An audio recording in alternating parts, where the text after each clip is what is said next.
Selamat pagi teman-teman sekalian.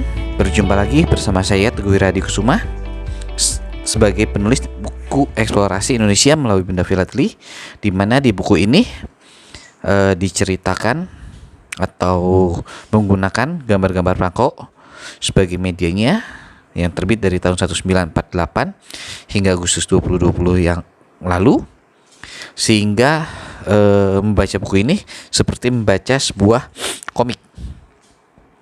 Setelah kemarin kita melihat di Sulawesi Tenggara, sekarang kita akan memulai di Sulawesi Selatan sebagai provinsi ke-29 berdasarkan administrasi. Provinsi Sulawesi dibentuk pada tanggal 19 Agustus 1945 dalam sidang kedua PPKI. Pada tahun 1948, negara Timur Indonesia menjadikan Sulawesi sebagai wilayah bagian dari RIS. Namun setelah RIS dibubarkan, Sulawesi menjadi bagian dari Indonesia berdasarkan Piagam Persetujuan RIS RI dan diperkuat dengan Undang-Undang Nomor 20 dan Peraturan Pemerintah RIS Nomor 21, yang mana semuanya terjadi pada tahun 1950. Kemudian berdasarkan Peraturan Pemerintah Nomor 5 tahun 1960, dibentuklah Provinsi Sulawesi Selatan. Namun dengan peraturan pemerintah pengganti Undang-Undang Nomor 47 tahun 1960 berubah menjadi Provinsi Sumatera Selatan Provinsi Sumatera Selatan Tenggara melalui peraturan pemerintah pengganti Undang-Undang Nomor 2 tahun 1964 serta diperkuat dengan Undang-Undang Nomor 13 tahun 1964, dibagi menjadi Provinsi Sulawesi Selatan dan Provinsi Sulawesi Tenggara.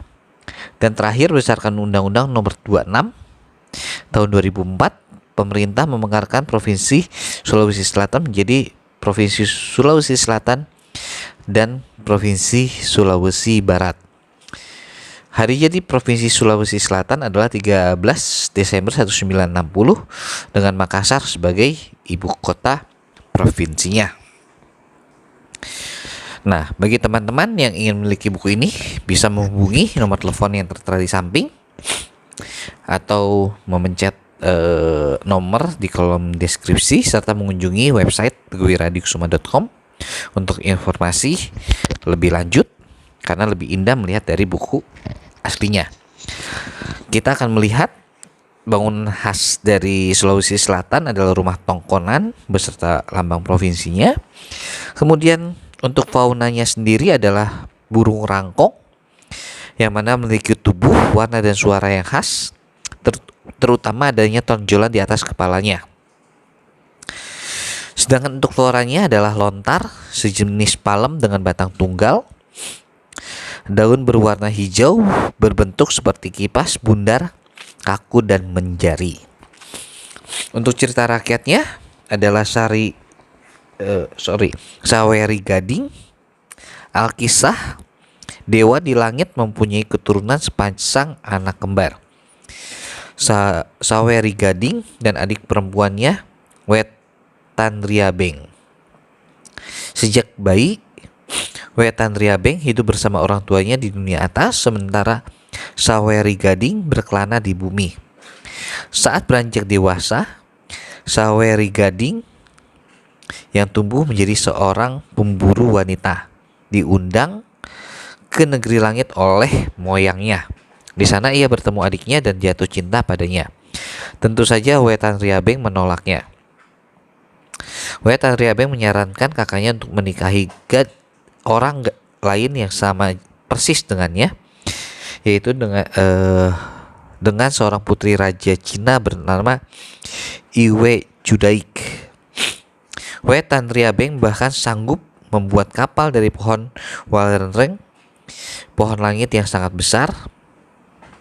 Dengan disertai sesajian dan mantra-mantra, walenreng pun tumbang dan menimpa sebuah gunung sehingga menjadi patah.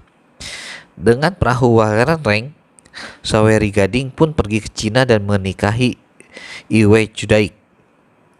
Gunung yang patah oleh pohon walenreng itu berada di Malililu Utara, Sulawesi Selatan, dan dikenal sebagai pohon Bulu Poloe atau Gunung Patah.